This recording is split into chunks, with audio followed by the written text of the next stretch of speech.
Real estate ad with Jimmy Singh. हम Jimmy Singh के साथ बैठे हैं और आज एक बड़ा इंटरेस्टिंग क्वेश्चन है। हम न्यू जो हमारी पिछली कुछ वीडियोस आई हैं वो न्यू कंस्ट्रक्शन के बारे में आए हैं, नया घर कैसे लें, कुछ लोगों के सवाल ये थे। तो अभी ये बहुत सारे सवाल आए हैं क्योंकि कॉन्ट्रैक्ट जो होता है वो बड़ा थोड़ा सा डिटेल में होता है, फाइन प्रिंट्स बहुत से होते हैं। तो जिमी, कौन सी वो चंद चीज़ें हैं जो न्यू बिल्डर के कॉन्ट्रैक्ट में एज अ बायर लोगों को देखनी चाहिए, परखना चाहिए, किसी के साथ शेयर करना चाहिए? हाँ जी, as I mention last time, you know, when you working with a professional agent जिसको एक्सपीरियंस है नए घरों का, ही शुड एग्जैक्टली नो किस सेक्शन में क्या देखना है। It's not as simple as going to builder के sign here sign here sign here, you're signing your life.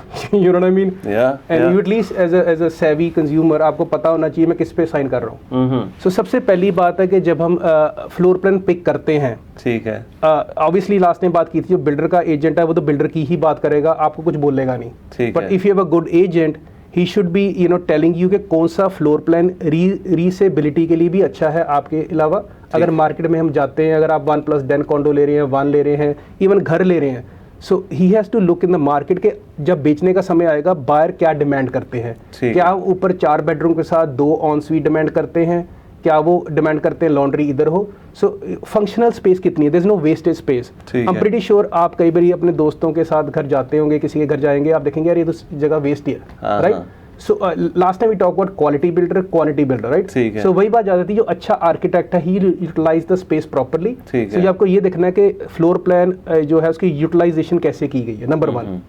Second thing is when you write a deal you have to check couple of things. पहली बात है legal description आप देखें, जैसे कई मरतबा कोई बिल्डिंग बनती है, ठीक है, कई कल्चर्स में स्टिग्मा होता है कि नंबर 13, नंबर 4, सो आप जाओगे कई इमारतों में वो फ्लोर नहीं होता, राइट।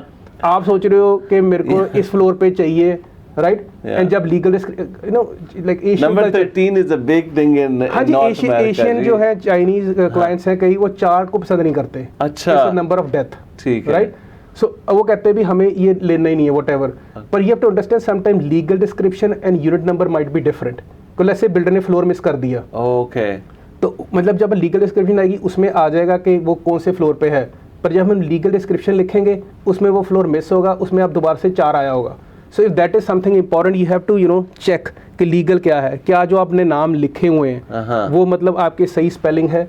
अगर आपने डाउन द लाइन अपने किसी भाई का नाम, मदर जो भी फॉरेन कंट्री में है या बैक होम है, उनका नाम ऐड कराना है, you better make sure you get the amendment at that time. Down the line builder might refuse it क्योंकि it's binding on you, right? He might ask you $5,000, $2,000 कि मेरे को नाम ऐड कराना है, तो ऐसे। सो बाद में जब मसला आएगा मॉर्गेज का, you be proactive, ask them कि अभी अमेंड चाहिए मेरे को, राइट। अगर आपके जहन में कि 4 साल में मेरी शायद सिचुएशन बदल जाए, maybe I get a job in Middle East, I get a job in Vancouver और US, सो अगर ऐसे कोई हालात होंगे एक असाइनमेंट डाल दो, right. What is assignment basically है कि जब आप घर खरीदते हो आपके फ़र्द जो है जो लीगली आप उसके ओनर नहीं होते, you are just buying a contract के फ्यूचर में हम इसको क्लोज करेंगे, ठीक है। असाइनमेंट गिव यू राइट के क्लोजिंग से पहले वो किसी को भी बेच सकते हो, but builder has to approve कि वो बंदा फाइनेंशियली स्ट्रॉन्ग है कि नहीं, राइट। तो अगर वो क्लॉज आप डलवाते हो, some builders give for free, but you have to ask. Like condos में मतलब मोस्टली बिल्डर्स दे देते हैं आपको असाइनमेंट, क्योंकि बहुत लॉन्ग है, राइट। पर जो घर होते हैं you have to you know note that as well, right, ठीक है। मूविंग फॉरवर्ड आपको ये देखना होता है कि वो बिल्डर की रेपुटेशन कैसी है, क्या उसने जोनिंग अप्रूव कराई है कि नहीं। आई कांट एम्फसाइज, आप अभी जाके गूगल कर सकते हैं कि पिछले 3-4 सालों में कितने ज़्यादा प्रोजेक्ट वायबिलिटी की वजह से कैंसिल हुए हैं। वाओ। सो अगर आप बिल्डर की रेपुटेशन देखते हैं and then basically you make decision based on that कि मैं अगर इतना पैसा लगा रहा हूँ कल को उसका क्या बनेगा, उसने जोनिंग अप्रूव कराई है कि नहीं, राइट। अगर उसने पहले घर बेच दी, जोनिंग नहीं अप्रूव कराई है, there is a element of risk, so you need to also be aware of that, ठीक है, राइट, ठीक है। उसके बाद अगर हम आगे चलते हैं, यू हैव टू सी, कई बार कॉन्ट्रैक्ट में मैंने देखा है कि बिल्डर कहेगा या टाउन हाउस, जैसे हम 407 के पास मिसागा में को टाउन हाउस बन रहे हैं, कहाँ बन रहे हैं, free air conditioning, free this and that, right. But if you go read the fine print which I do read, right, उसमें ये लिखा होता है बिकॉज वो न्यूसेंस इतनी है हाईवे की, उसको मास्क करने के लिए नॉइस को ही has to put air conditioning. Oh. So that's a bylaw. He's not doing you a favor. Okay. He's not doing. अगर मेन रोड पे वो घर बना रहा है, सुबह शाम तक गाड़ियाँ आ रही हैं, so he has to entice. वो कहेगा जी मैं आपको फ्री एसी दे रहा हूँ, पर उसका ये मतलब है एसी चलेगा, आपको आवाज़ नहीं सुनेगी। सही सही। सो जब भी आप ऐसे जगह पे घर रहते हैं, रेलवे ट्रैक है या पीछे कोई पावर लाइंस हैं व्हाटएवर, सो उसका जो होता है builder have to disclose it, पर जब वो साइन करते हो वो आपको बिल्डर कभी नहीं बताएगा, so you have to read the fine print as well, right. उसके बाद हमने देखना है कि जो डिपॉजिट की किश्तों के अपनी डेट्स हैं, are they correct. Okay, so let's say कोई कॉन्डो बनता है, टिपिकली दे से 10,000 विद द साइनिंग, 30 दिन के बाद जो 5% का बैलेंस है वो आप देंगे, ठीक है। फिर 90 दिन में 120 या 365 डेज या ऑक्यूपेंसी पे, okay, right. So you have to see के जो डेट्स है करेक्ट है, because you have to arrange them funds. ठीक है। अगर प्रमोशन कुछ है उसने टाइप किया हुआ 60 दिन में आपको ज़्यादा पैसे देने पड़ेंगे, so you make sure you know get it reviewed by a lawyer who specialize in new construction, जिसको इल्म है, right? अच्छा। उसके बाद हमने ये देखना है कि उसमें जो डेवलपमेंट चार्ज, जैसे टोरंटो में हम कोई कॉन्डो बुक कराते हैं, टोरंटो में डबल लैंड ट्रांसफर टैक्स है versus if you buy in Hamilton, Mississauga, London, तो आपको क्लोजिंग कॉस्ट जो होगी बढ़ जाएगी, 4 से 5% आपको सेपरेट रखना पड़ेगा। ठीक ठीक, राइट। तो लैंड ट्रांसफर भी ज़्यादा है, डेवलपमेंट, हमने एक वीडियो में बात की थी डेवलपमेंट चार्जेस बिल्डर के कितने ज़्यादा होते हैं, राइट। ठीक है। So what you have to also do is make a amendment at the beginning कि आप उसके चार्जेस को कैप करवा दो, मतलब उसको कह दो भी अगर इससे ज़्यादा होंगे हम नहीं देंगे। ठीक है। बिकॉज व्हाट हैपन, अगर कोई प्रोजेक्ट उसने बेचा है 6 साल पहले, उसको ये नहीं पता कि सिटी 6 साल बाद कितना उस पर टैक्स डालेगी, या कितनी लेवीज या डेवलपमेंट स्कूल उधर बनेंगे नए, हाँ जी, ट्रांजिट आएगी, वो सारों के जो टैक्स होंगे वो बिल्डर पे डालेंगे। So builder has to put on you. So अगर लेट्स से आप 1 बेडरूम कॉन्डो मिसिसागा में लेते हो, आपको पता है उसका जो डेवलपमेंट चार्ज 8,000 है, बिल्डर अगर 5 पे कैप करता है, इसका मतलब जो 3,000 रह जाएगा वो बिल्डर अपने आप देगा। So make sure you cap those things as well. Second thing, typically in a condominium I see is occupancy के दौरान अगर आपने वहाँ नहीं रहना, उसमें एक अमेंडमेंट करा लो कि during occupancy you have the right to rent the unit. So let me explain how it works. So let's say कुछ 40 मंजिला बिल्डिंग बन रही है, ठीक है, आपने यूनिट बुक कराया 10th फ्लोर पे, राइट। उसमें अमेनिटीज भी बनेगी, स्विमिंग पूल भी बनेगा, सब कुछ बनेगा, ठीक है। सो ऑक्यूपेंसी और क्लोजिंग में डिफरेंस ये है कि जब ऑक्यूपेंसी होती मीन आपका यूनिट मुकम्मल हो गया 10वें फ्लोर पे, ठीक है, बिल्डर ने कहना जी आके चाबी उठा लो, राइट, कंस्ट्रक्शन ऊपर चल रही है, right. During occupancy you have to understand, कई बंदों को समझाया नहीं जाता, एजेंट एक्सप्लेन नहीं करते, when there is occupancy you are liable for occupancy fee. So let me explain you what the occupancy fee is. So occupancy fee is taxes, maintenance, insurance plus interest component of the mortgage. दो आपके नाम पे अभी title transfer नहीं हुआ, कोई building अभी मुकम्मल नहीं हुई, उसमें ऑक्यूपेंसी नहीं हुआ, तो आपको मॉर्गेज भी नहीं मिलेगा, ठीक है। इसीलिए आपको ये देखना पड़ेगा बिल्डर की हिस्ट्री क्या है, वो ऑक्यूपेंसी से क्लोजिंग कितनी देर में लेके आता है, क्या 3 महीने में फिनिश कर देता है, 6 महीने लगते हैं, कि 2 साल लटकाई रखता है। बिकॉज उसके बाद सर जब हम एग्रीमेंट देखते हैं उसमें एक सेक्शन होता है, स्केड्यूल होता है टेरियन का वारंटी, हमने लास्ट वीडियो में बात किया था टेरियन वारंटी में, तो उसमें what you have to look is critical occupancy dates, ठीक है। सो बिल्डर हमेशा जैसे कोई बिल्डिंग बनाता है आपको बताएगा कि उसकी कंप्लीशन टेंटेटिव कब हो सकती है, ठीक है। सो लेट्स से 2024 में होगी फरवरी में, राइट, ठीक है। अगर लेट्स से वो फॉर किसी भी वजह से नहीं मुकम्मल कर सकता, आपको 90 दिन का नोटिस दे कहेगा कि इस वक्त नहीं होगी, अक्टूबर में होगी, राइट। सो उसमें 4 डेट्स प्री सेट लिखी होती हैं, बाय लॉ उसको डिस्क्लोज करनी पड़ती है, ठीक है। कि अगर 24 की फरवरी में नहीं होगा तो नेक्स्ट ट्राई करेगा अक्टूबर, अक्टूबर में नहीं होगा फिर 2025 में करेगा, it can even go to 26, right. वो those are all things you are assigning actually, right. So आपको ये देखना पड़ेगा कि जो उसकी लास्ट क्लोजिंग है वो मतलब कब है, ठीक है, राइट। अगर वो 4 बार ऐसे डिले करता है, उसके बाद as a consumer you have to write कि अगर आउटसाइड द ऑक्यूपेंसी डेट चले जाता है, so you can cancel your contract and get the money back, क्योंकि money is held in a trust account of the lawyer, so you can say कि नहीं बहुत late हो गया, हमें नहीं चाहिए, ठीक है, right. But obviously loss the opportunity, 4 साल आपका पैसा पड़ा रहा, ब्याज दे रहे हो उसके ऊपर, राइट।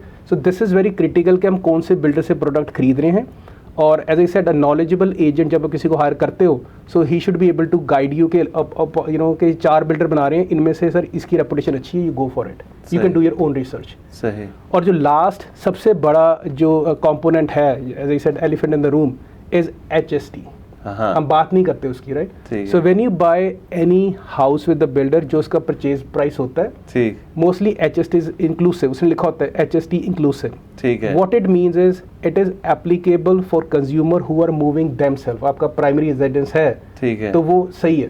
आई गिव एग्जांपल, ऐसे आप लंदन में रहते हैं, ठीक है, you go to downtown Toronto for like 4-5 days और मिसागा में 4-5 दिन आप जाते हो राइट काम के लिए, तो आपको होगा यार मैं कॉन्डो बुक करा लेता हूँ, ठीक है, आराम से अपना मस्ती से 4 दिन काम करेंगे, किराया भी नहीं देना पड़ेगा. There is nothing wrong. People drive from Kitchener Waterloo, people drive from North York Markham right. So आपको एक चीज़ याद रखनी कि जब बिल्डर को हमने डिस्क्लोज करना है कि हम प्राइमरी ले रहे हैं या वो ले रहे हैं, CRA ये कहता है कि लेट्स से आप उस बिल्डिंग में 4 दिन 5 दिन रहते हो and you spend Saturday Sunday at home, it means that is your primary, जब आप ज़्यादा समय स्पेंड कर रहे हो. ठीक है. And don't try to be smart with CRA. I am telling you because some people do right. ठीक है. सो CRA देखती है कि क्या जब वो बिल्डिंग में आपने कहा मैं रह रहा हूँ as a primary to save HST, क्या आपने ड्राइवर लाइसेंस चेंज किया था, क्या जो इलेक्ट्रिसिटी के बिल, सेल फोन बिल्स, क्या जो मूवर कंपनी ने आपको मूव किया था उसका कोई बिल है, because it can come and haunt you. I am telling you, I have friend in CRA, वो कह रहा था भी कुछ साल पहले उन्होंने एक डिपार्टमेंट स्पेशल इसी करके कि कितना, अब अगर आप गूगल करते हो आपको कई आर्टिकल भी मिलेंगे कितना उन्होंने क्लेम किया 2 सालों में पैसा इन्वेस्टर से. So what they are doing is, उनको पता है एक बंदा रखेंगे 50 सर उसकी तनख्वाह पूरे साल में कितने मिलियंस वापस लेके आएगा वो. So what they are doing is they sending letters to pre construction condos और प्रोजेक्ट्स जिसमें बिल्डर्स ने असाइनमेंट पे इन्वेस्टर्स को बेचे हुए हैं राइट. उनमें कईयों ने क्लोजिंग नहीं की, आप मूव कर गए हैं. And the other thing is to claim HST for investor. जैसे मैं इन्वेस्टर हूँ, so at the closing I am liable for 7.8%, not 13%, क्योंकि उसमें कॉम्पोनेंट होता है provincial, rebatable, non rebatable right. So I am just rule of thumb बता रहा हूँ, but you can do calculation, आपको लॉयर या अकाउंटेंट बता सकता है. 7.8%. And what you have to do is rent for minimum 1 year. Again don't try to cut corners, क्योंकि उनके पास लैंड रजिस्ट्री बैठी हुई है राइट.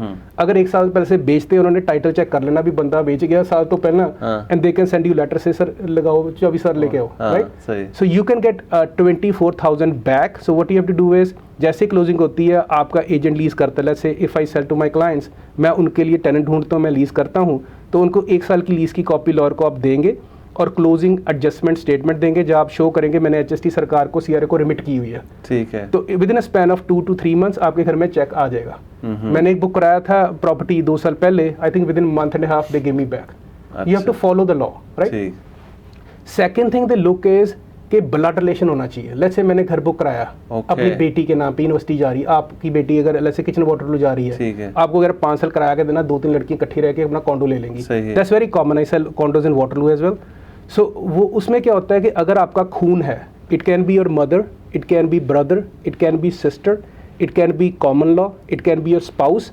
अगर 2 बंदों के नाम पे आप कॉन्डो बुक या घर बुक करा रहे हो, उनमें से एक बंदा मूव करता है, that's absolutely fine, it's a primary residence right. ठीक है. लेट्स से मैं अब आपके साथ मिलके यूनिट बुक कराता हूँ, ठीक है, we are just partners, there is no blood relation right.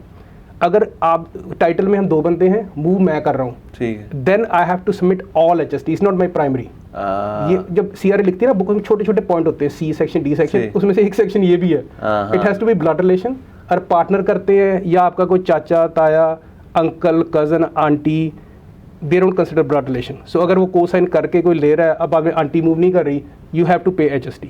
So guys be very very careful. और जिससे सलाह ले रहे हो आप, जो मैंने पॉइंट बताए हैं, अगर आपको लगता है वो सारे पॉइंट उसने बताए हुए हैं, go for it, you are a good agent right. अगर नहीं बताए, you need to change agent. Well, इस वीडियो में बड़ी डिटेल में Jimmy I am really impress कि आपने ये 10 पॉइंट्स आपको बताए, और मैं आपको रीफ्रेज नहीं करना चाहता, लेकिन वेरी गुड पॉइंट. हम आपको ये मशवरा इसलिए दे रहे हैं ताकि आपको ये अंदाज़ा हो कि कौन कौन सी बारीकियों पे नज़र रखनी ज़रूरी है, specially with the new construction. Jimmy ने बार बार बताया कि ये आपको हम इंफॉर्मेशन दे रहे हैं, लेकिन हम स्टिल रिकमेंड करते हैं कि आप अपने बायर जो भी हो वो अपना एजेंट लेके जाए, क्योंकि हमने एक वीडियो में बताया था क्योंकि बिल्डर के पास एजेंट के लिए फंडिंग उसके लिए उन्होंने रखा होता है. आपको ये चिंता करने की ज़रूरत नहीं है कि शायद मैं एजेंट लेके जाऊं तो शायद मुझे वो डिस्काउंट ना मिले या मुझे वो महंगा सस्ता मिल जाए, वो ऐसा पॉसिबल नहीं है. तो इवन आप न्यू कंस्ट्रक्शन में जा रहे हैं तो ये पॉइंट्स ज़रूर देखिएगा, और अगर आपके पास एजेंट है तो ये उस एजेंट को भी ये मालूम होने चाहिए. आप उनसे एक कैंडिड इंटरव्यू कीजिए. देखते रहिए real estate edge with Jimmy Singh. Like कीजिए, सब्सक्राइब कीजिए और शेयर कीजिए, ताकि हम सब लोगों के साथ ये इन्फॉर्मेशन शेयर कर सकते हैं जो नया घर लेना चाह रहे हैं, बिल्डर के साथ डील कर रहे हैं, बिल्डर के साथ डील करना चाहते हैं.